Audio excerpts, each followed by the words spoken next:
Stockwatch is brought to you by Merchant Waste. Where others stop, we push further. Because we believe business as usual doesn't lead anywhere new. Go beyond with Merchant Waste. Finance, invest, insure.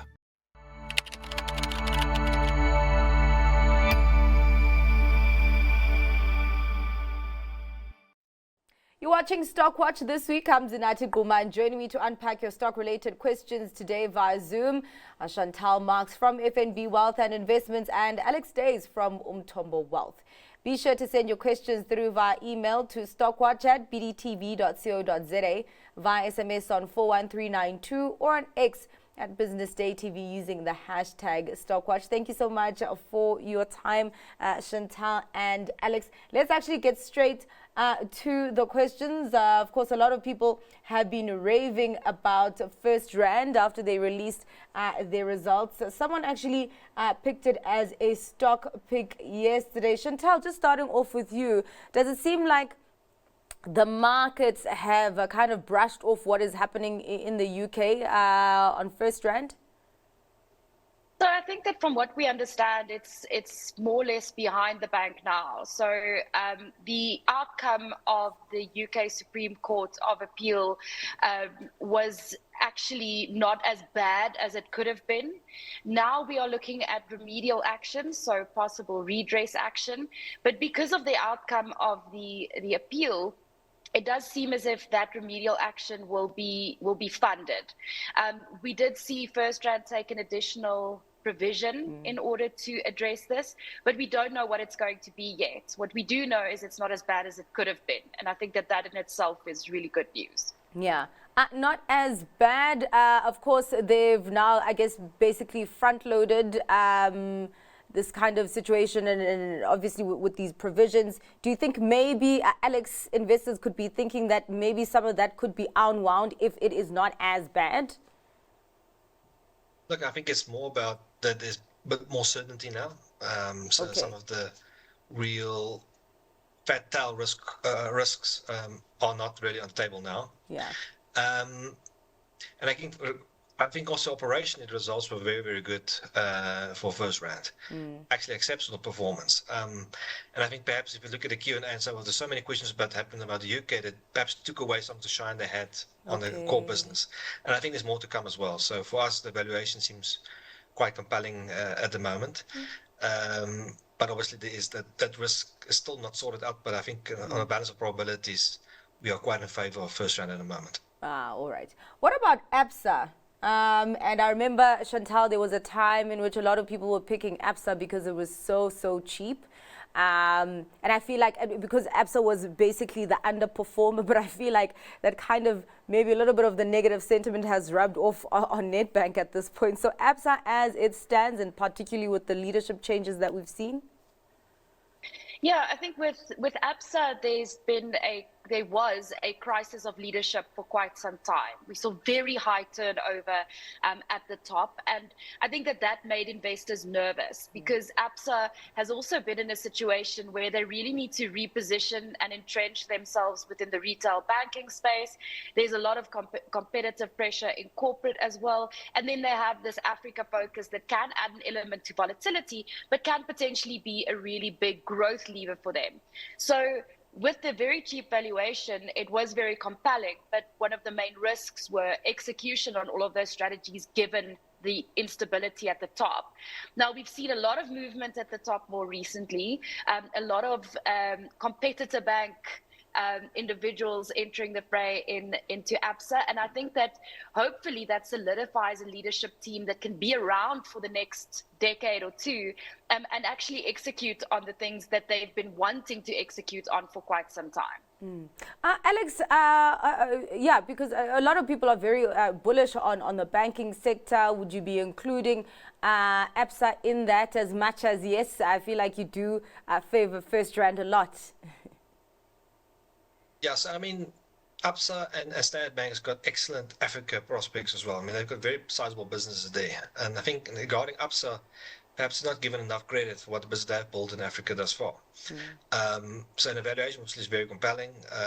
And since Chantal did highlight all the issues they've had with management, and that is very material issues.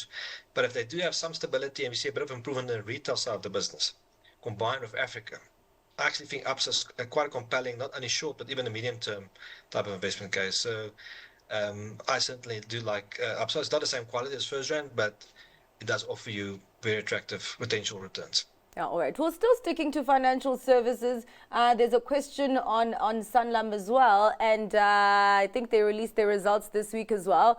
And it just seems to be a continuation of upward momentum. Although I do think the share price didn't really move so favorably. But I'm wondering if maybe investors were just taking profit on a stock that really has had quite a rally recently, Chantal? Yeah, I mean, it's been really interesting. We've had the banks release results and then the share prices do very well on strong results. And then we've got the insurers releasing results and the share prices are under pressure after those strong results. And I think that you've hit the nail on the head with profit taking. I think that there's a bit of a sector rotation going on. Probably insurers having outperformed over the last year or so, banks having underperformed, perhaps that tilt coming into action now after results with banks, I think, more so confirming that the growth outlook for that specific part of the financial services industry is still quite solid. But yeah, I mean, Sanlam delivered really decent results. There was a bit of accounting funnies in there surrounding the exit from the funeral JV with Capitec, and perhaps a little bit of new business margin pressure that I think probably resulted in a bit of negativity as well. But all in all, I think that the longer term investment case is intact. The growth profile looks very decent for a very large company, and I would still be very comfortable holding on to the stock for the long term. Yeah. I mean, Alex, just, with this opportunity that you're finding in the banking sector, would the insurance industry be something that you would be looking into, particularly such a strong company such as Sanlam? Yes, selectively insurance, however. I think banks are, as a whole, bit more attractive, but insurance, I mean, short-term insurance, I think is perhaps run a bit too hard for my liking at the moment, and it's a cyclical business. And then I'm very selective which life insurance companies I like because of the very complex actuarial and accounting assumptions that they can utilize. So, but at Sanlam, I think they actually ticks all the boxes. They actually use very conservative actuarial as well as accounting assumptions. They've got quite a good growth prospects in South Africa, as well as India.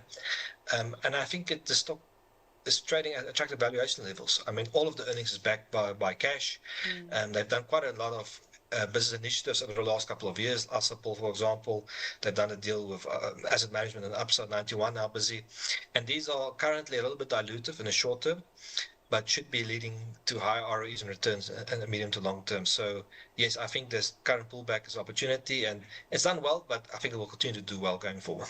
All right. Well, there's a question here on City Lodge, and the viewer is asking if they should hold. I feel like there are a lot of viewers that have been in City Lodge for a while, and they just don't know if they should continue holding and maybe wait for, I don't know, some sort of trigger that is going to really fuel up that share price. Chantal?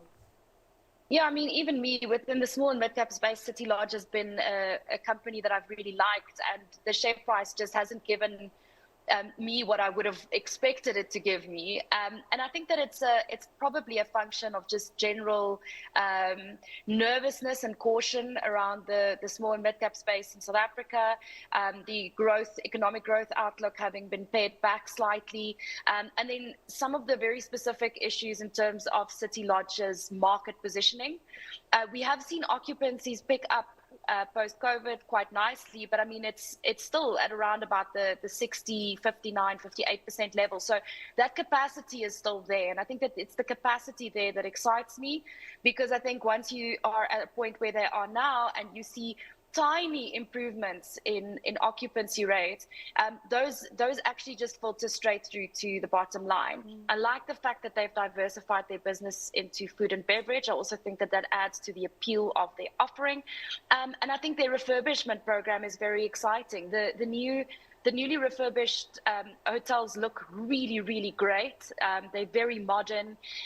And I think as they continue on this journey, they'll be able to reposition themselves from being a mostly kind of value, kind of small business orientated operation to a place where anyone would want to spend a holiday. And I think the price point makes sense to me from an affordability perspective. Yeah, and that's actually an interesting point that you make there, Chantal, because historically City Lodge has been seen as a business travel hotel group. But actually, yeah, even me, I like it for, when I'm on holiday, especially with the new refurbished buildings. But I don't know if that's really filtering through to investor sentiment. And just looking at that chart, Alex, really trading sideways, is just struggling to really stay above that FirstRand level. Your take on City Lodge? It's not my preferred play in the sector, but let's focus on the business to the positive. So, I mean, as she tells us, the occupancies are low and they're going to fall. And that does lead to quite good operational leverage. Meaning if you've any new occupancy you get in goes pretty much straight to the bottom line and profits. And also when you get occupancies in the, call it mid-60s, you start seeing pricing power moving in favor of hotel groups. That means you can actually price above inflation, for example. So they're not there yet, but as the economy picks up and demand increases, they'll only get stronger and stronger. So the current earnings base is, I would say, well below normalized levels. The question is how long it will take for them to get to those levels over time. Now, something like Southern Sun has actually been more successful in getting occupancies up because they've got a bigger portfolio in Western Cape, which has done exceptionally well. And Western Cape, the occupancies are well in excess of 65, which means you actually got pricing power. So you can actually increase your prices there by, call it 10% plus, because foreigners are willing to pay it. So they're in a better point at the moment. Both of them needs the KZN to improve. I think that's important to note. KZN is material for both of them. And if we do see KZN tourism picking up or business travel picking up, that'll be, I think, another lever upwards for them. So, yes, to answer the question, I think it's looking good, but timing is where the problem is. I don't know how long it will take for them to get to those occupancy levels that they require. No, all right. Before we head to a break, Chantal, I know that Metair is a company that you do look at. Quite a few questions on it. They had a trading statement out this week. And yeah, the viewers are asking, should one start looking at Metair now? I know that last year they just had a lot of struggles. Does it look like things have turned around and that, that momentum can be sustained? Yeah, I think definitely in the core business, things are looking better. They're out of that Turkish business, which I think is a real positive for them. It added a lot of volatility to an already kind of cyclical business. And yeah, I think that they're pretty well positioned. I think that a lot of investors had the idea that these guys would be one of the most exposed to US tariffs. But they actually mentioned that their impact is very, very slight at this point in time. The original equipment manufacturers that they supply into actually don't export to the US. So I think that that's a positive for them. And they are still seeing pretty decent growth going forward. Also like the fact that they did this bargain purchase of AutoZone in the aftermarket part space, because I think that it is complementary and I think it was opportunistic. Obviously, there's execution risk there. So you need to decide where this fits into your portfolio. I think it's a bit of a speculative bet at the moment, but certainly a cheap speculative bet. So I think that the risk reward is potentially quite decent when it comes to Metair. All right. Let's get on to more questions. There's actually an interesting one here. I bought the China Satrix ETF years ago, and it has now eventually reached my purchase price. Does the panel see more upside for the ETF, or should I sell? So I guess that's a China story, Alex. How do you see this playing out? Look, I mean, if you look at the Chinese tech valuations compared to US, your Alibabas and Tencent and so forth, they're still very, very attractive. And yes, China does have problems, but namely a country doesn't have problems at the moment, economically and of debt and so forth. And I think the valuations in Asia seems to me quite attractive, specifically China. So yes, I would be a purchaser. I do own some of my own personal capacity as well. I would say, perhaps you bought a bit too early. I mean, sometimes share prices does not correspond with economic growth. In the case of China's equity market, it ran well ahead. It just became ridiculously expensive. Then we had a bit of a deflation and problems in the property market. That still hasn't been fixed, but I think it's probably better handled today, and markets got a better sense. Also, there was also this huge regulatory risk problems we had over the last few years, specifically in education as well as in gaming and so forth. It does seem like they're a bit more open now for business going forward, because we've got the rise of AI happening. So all of these factors, I would say now is probably a better time to buy the China ETFs at the moment, and so I will certainly be holding it. Just before I get to Chantal, sticking with you, Alex, you do sound optimistic about, the upside that we could see there, but also you mentioned these risks. And so part of that question was, should I sell or perhaps swap for India ETF? Would that be a region that would be on your radar? So India, I'm very bullish on economically. They do have a better democracy in my view. So I think that's a tick in their favor. They've also got enormous demographic benefits, people being well educated there, the youth, and so forth. The problem is that these are reflected in the stock prices. So Indian market is quite expensive. I'm sure there's lots of opportunities within India if you're perhaps an active manager, but buying an ETF, you're getting stocks that are, I think, a little bit higher. And you might take the risk like we had with China, where you're going sideways for a number of years before you actually get the benefits. But there's no doubt that those companies will continue to do well for years to come. Perhaps you can dollar average your price in, buy a little bit now, and if there's a bit of a material pullback, then you can allocate more money. But yeah, longer term I like it, but I'm not too sure about the timing. But then again, you should never really try to time the market, so it's difficult to say. But the valuations there, I think, is much higher compared to China, in my view. And Chantal, as we're talking about, China, Alex mentioned Alibaba as well, and I know that you've been an Alibaba bull as well, and we saw that share price actually doing well with Baidu as well after the news that they're using their own chips to test out AI models. How much of a boost could this be for Alibaba, for example? Yeah, so I think it's just a broader kind of AI thematic that continues to make investors quite positive.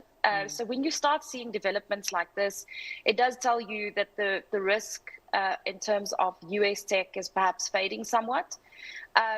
And the AI thematic, I think, has been exceptionally strong. And we've even seen when the gold price rises because there's chaos in the world, AI stocks are also up. So there's almost like a flight to safety into the thematic of AI. But I think that there's a lot of nervousness around US valuations and some of these US stocks and perhaps some of the own goals that are being scored by the administration on that side at the moment. And on the flip side, you do have a very buoyant Chinese tech sector, a real understanding that AI is the future and that they need to invest there. And now you're starting to see them becoming more self-reliant. So I think it's really positive for those companies. They're also not nearly as expensive as the US AI-focused stocks. So yeah, I mean, I'm still quite positive. And just on the broader kind of MSCI China story, it's mostly tech, right? So that's what you'll be buying if you're buying the China Satrix ETF. India is a little bit different. You're buying, there's like in the top 10 holdings, there's one IT company, but it's a massive kind of conglomerate. There's the Reliance conglomerate, which is oil exposed, where I don't think you necessarily want to be, as well as telecoms, another telecoms provider, and loads of banks. So you're buying fundamentally a different basket of stocks as well. Very, very interesting. Okay. Well, as we're talking about kind of tech, AI, and all of that, Altron. Thoughts on Altron? The market has not responded well price-wise since the last trading updated, and if I remember correctly, that update did not have much good news. I think if I remember correctly, they were talking about clients being hesitant to use their services, I guess because of uncertainty in the global market. Alex, your take on Altron? Yes, I do like Altron. It's one of my stock picks a while ago. I think in the update, perhaps needed a bit more color. I think so. Let's wait for the detailed results. These are imminent. If you look at the platforms business, which is the part of business I really like, Netstar, FinTech, health tech, and so forth. That's an annuity type business. That part of the business update was quite positive.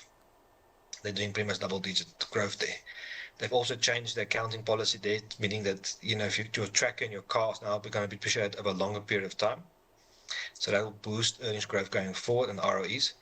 Usually that's a red flag, but in this case, I would say it's a positive because the cash earnings in Altron is so much more than the accounting earnings. It's actually opposite here. Okay. So that should actually now be more in line going forward.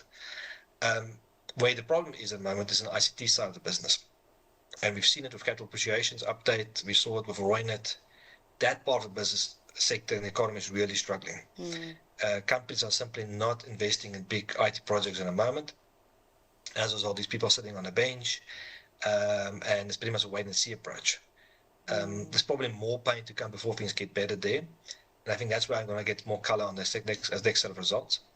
But in general, I think the investment theme still holds very strong for Altron in my view. I like the business, and this is perhaps just a bit of a blip. Nothing goes up in a straight line. It always tends to surprise you every now and again. All right. Chantal, I'm coming to you as Altron is speaking about a stock that he's chosen as his stock pick. I'm going to go into one that you've chosen as well. That is Master Drilling. So the question goes, Master Drilling is a global leader in its space. What are your thoughts on this stock? Are you still as bullish on Master Drilling as you were a couple of months or weeks ago? Yes, I am still long-term positive on Master Drilling. I think that the technology that they utilize is very exciting. They're a very innovative group. I mean, essentially, they're drilling holes in the ground, right? But it's about how you do it, how cost-effective you are doing that, and how quickly you can adapt to changing conditions. And they've shown that they can do that quite well. The company is now not only a South African company, they're extremely well diversified, growing presence in South America, North America, Australia, India, Europe, the rest of Africa. So their machines are being shipped all over the world and being used in large scale mining projects in the main.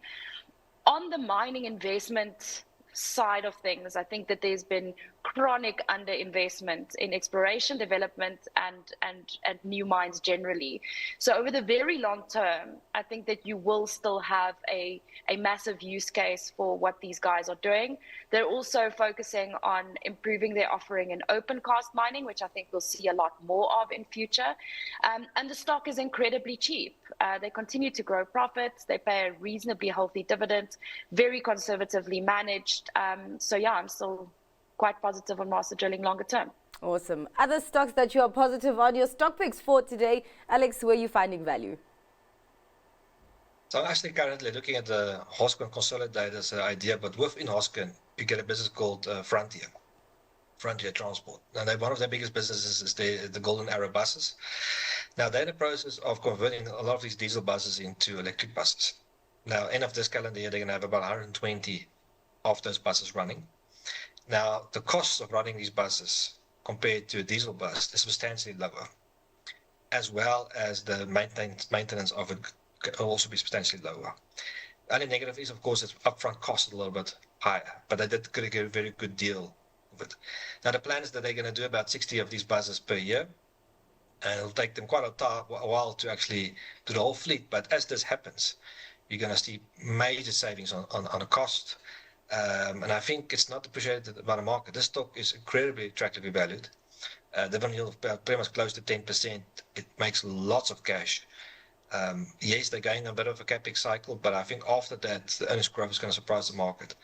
And there's also rumors that Hoskin is perhaps looking to clean up the portfolio a little bit and try to unlock value. So something like a Southern Sun and perhaps even a Frontier could be on play.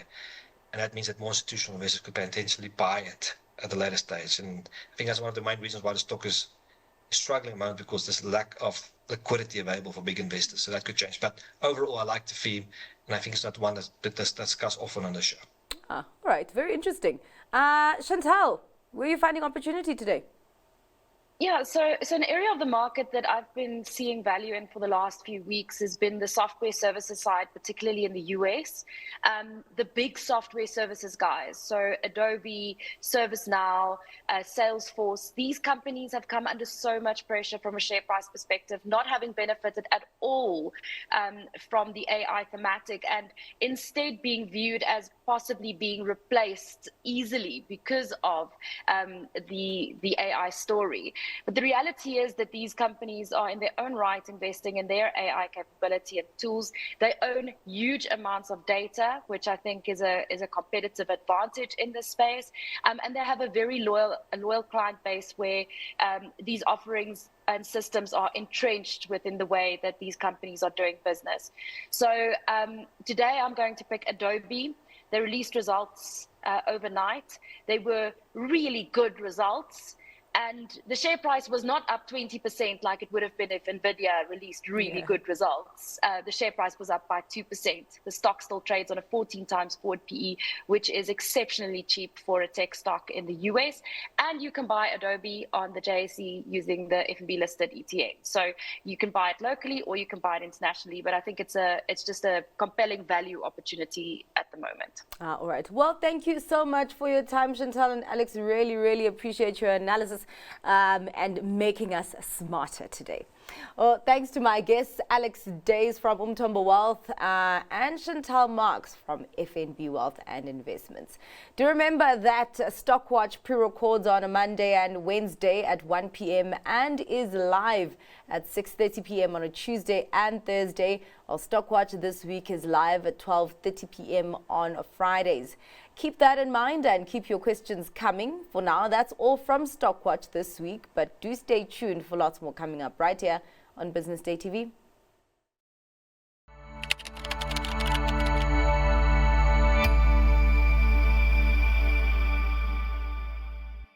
Stockwatch is brought to you by Merchant West. Where others stop, we push further. Because we believe business as usual doesn't lead anywhere new. Go beyond with Merchant West. Finance, invest, insure.